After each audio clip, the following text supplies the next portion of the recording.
You ask Tiger to solve. This deals with linear equations with one unknown. The final result is x equals -9. Let's solve it step by step. Simplify the expression. Expand the parentheses. Simplify the arithmetic.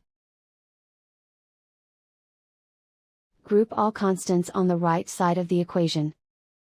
Subtract 24 from both sides. Simplify the arithmetic.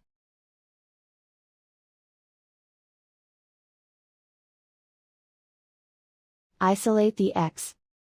Divide both sides by 4. Simplify the fraction.